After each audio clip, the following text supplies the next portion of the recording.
मी शुभम बवते, मी TYBA मध्ये आहे. माझा हजेरी क्रमांक आहे 10 म्हणजे की 10. आता मी सुरुवात करतोय श्यामची आई. बस अजून काय बोलायचं पुढे?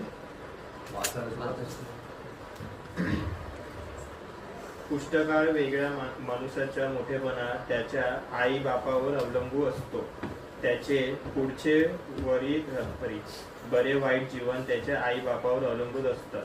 त्याच्या बळ्या वाईटाचा पाया लहानपणीच भरत जात असतो. पाण्याच्या असताना आईच्या खांद्यावर खेळत असताना पुढील जीवनाच्या विकासाचे बी पेरले जात असते. मोठेपणा त्याचा अर्थ जागेतील काही व्यक्तीचा ओठांवर आपले नाव काही काळ नाचवले असा मी करीत नाही.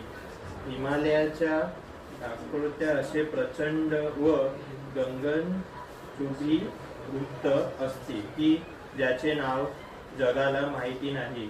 रानावर नाहीतील कानाकोपऱ्यातील असे एखादे रमणीय व सुगंधी फुले असते की ज्याचा पत्ता कोणाला लागला नाही. समुद्राच्या कोठात असे गोलबंद व पाणीदार मोती असतील व ज्याची जगाच वर्तन नाही. पृथ्वीच्या पोटात त्यासारख्या तीव्रता हिरे असतील, परंतु मानव जीवीच्या त्याचे आपसी दर्शन नाही. व अनंत आकाशात असे अनंत तारे असतील ती जो पेलेंदार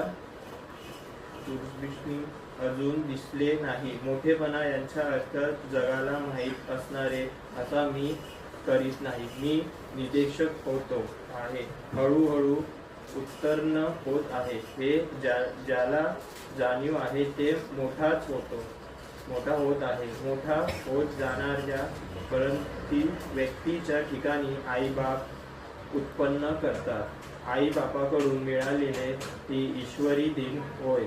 मायबाप काढत असतात, नकर मुलांना लहान किंवा मोठ्या करीत असतात.